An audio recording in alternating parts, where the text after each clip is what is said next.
Hi, Gordana here. I would like to tell you a story today. It is a story about a very special ring, not so much unlike the one I'm wearing at the moment. This ring was given to me by one of my teachers, and the ring has a very old and very special stories behind it. And like all the stories, it has been passed from mouth to mouth, so it became the legend. And at this point, no one knows what exactly the true story is. And I would like to tell you this story as an old storyteller in a manner that is a little bit specific to me. So please excuse me if these are not exactly the same details as you remember it, as with every story. The message in it is the most important.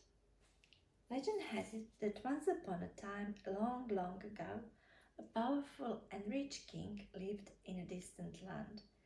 Even though he had absolutely everything he could ever want, the king fell into a dark mood and nothing could cheer him up.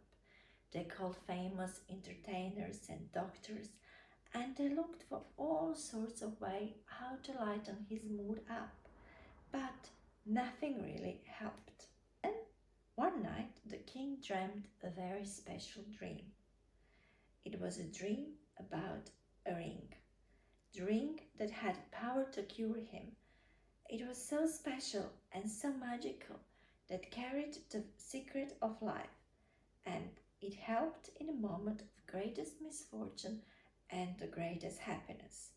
The ring carried a secret for the peace of mind and soul. The next morning, King hurriedly called up all his counselors and he told them about this incredible dream. He commanded them to look for this ring and to bring it to him. Now, no one, of course, believed that such a thing existed, but the king is the king and the order is an order. So they hurried up and started to search for this ring all over the country. They searched everywhere, and although no one knew about this ring anything, they assumed it must be extraordinarily expensive and very, very precious. So they searched all the famous jewelers and all antique stores and they searched the treasuries of the rich and noble, but no one had ever heard of such ring, not at least to find it. So one day they came across a small little village. On the outskirts of this village lived a poor sage in solitude. They knew the wise sage couldn't possess the ring, but maybe he could tell them where to look for it. In the end, the sage was known as a great seer. They weren't allowed back to the king until they really turned every stone, so they used every possible chance. When they reached the wise man, they explained to him what they were looking for a very special ring that carries the secret of peace, and at the moments of greatest misfortune and the greatest happiness, it will be of help. The wise man nodded to them and told them to wait for a little. He came back with a small, humble jute bag and told them that there really is such a ring and it is in his bag. The missionary took the bag with disbelief and looked inside. When he saw a plain ring with an ordinary stone, he exclaimed, "This? You propose me to take this to the king? Are you out of your mind? He will behead me." The wise man looked at him compassionately. "I have been waiting for you for a very long time. Precisely ever since that night the king dreamed of the ring. I knew he would send you, and I knew you would search and come here eventually. I also knew you would search places of wealth and rich first, and only when you do not find it there, you would come to me. You see, this is not stone of wealth. It is but a stone of wisdom. So, this is why you couldn't find it in the places of wealth and rich. Because the stone of the wisdom also comes with the special usage instructions. And before you turn it over to the king, you must be sure to convey him a message. Message is written on the paper in the bag.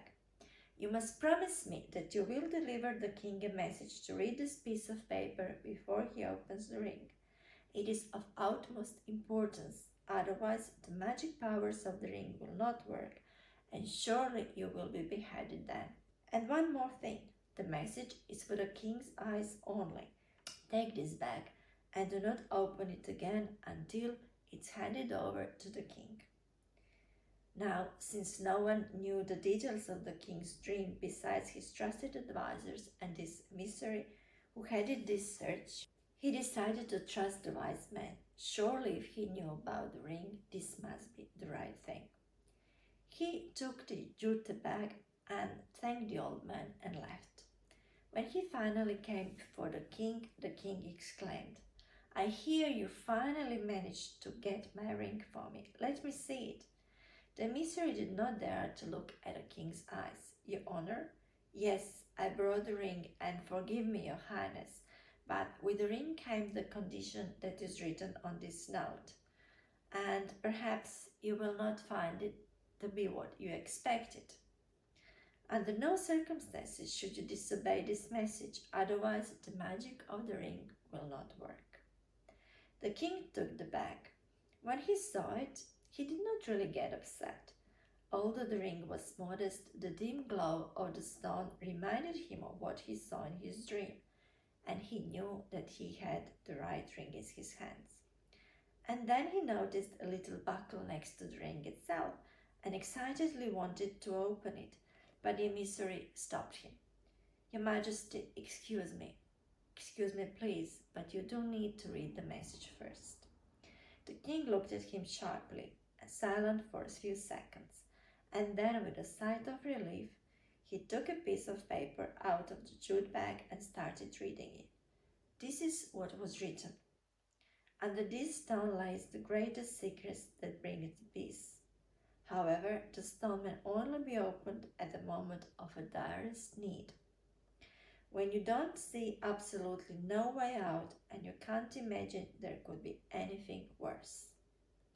As the king was superstitious, he decided not to open the ring for now. He put the ring on his finger, and just by knowing that he was carrying the secret for the greatest peace, he started to feel more peaceful immediately. At that point, something was already happening in his kingdom that king did not know about. During his bad moods and his absence, and during his advisories looking for the ring, a treachery happened. The enemy secretly entered the country, and he was already at the door of his city. By the time King realized what the situation was, it was too late to properly prepare defense. He felt he could not win the battle for his city, and his trusted counselors advised him to leave immediately and save himself from the enemy who would surely kill him. So he rode out with his nearest suite and headed for a safe ford, but reconnaissance of the army spotted their party, and very soon they were after the king. Scared and breathing fast, the king wondered, is this the direst need of all? And it was immediately clear to him, no, it is not. It is probable he will lose his city and possibly crown, and he might get caught and even beheaded. But this has not happened yet. There is still a chance. No, it is not the time yet. And then his general performed a diversion. He took king's mantle and, pretending to be king, rode away with royal party, hoping the enemy would ride after him. The king slid to the side hidden by the rocks bordering steep river canyon they were passing by.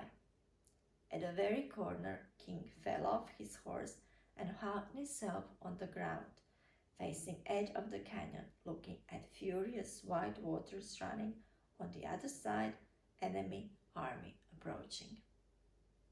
He had nowhere to go and wondered if this was the moment. And he knew it wasn't. The enemy army was closing in, but they hadn't caught him yet, and the canyon rocks were high.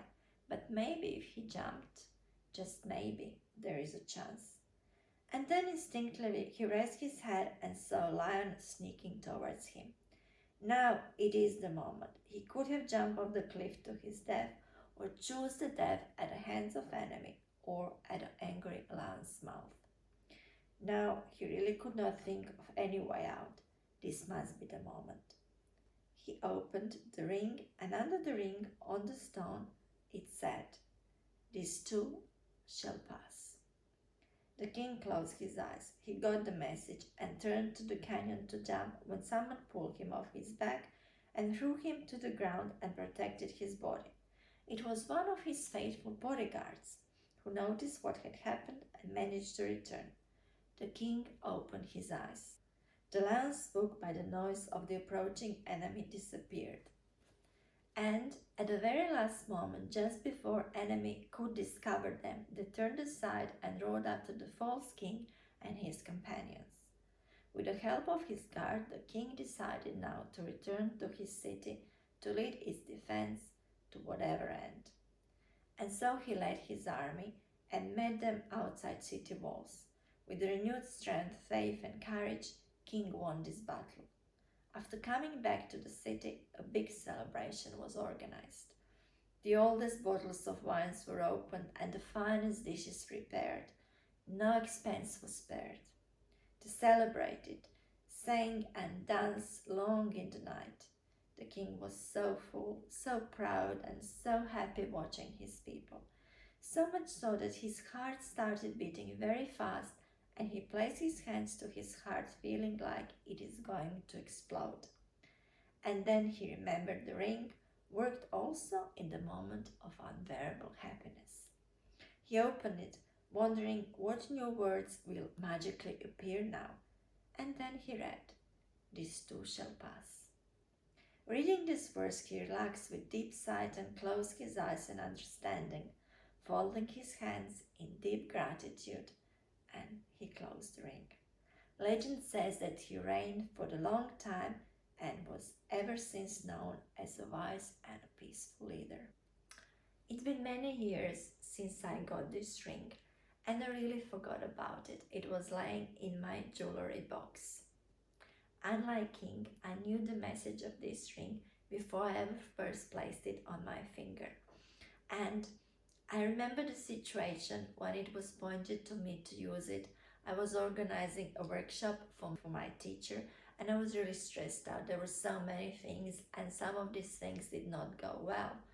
And at one point my teacher took my hand pointing to my finger. And I was confused because there were so many important things to do and I didn't understand what he wanted. But he pointed to my finger again.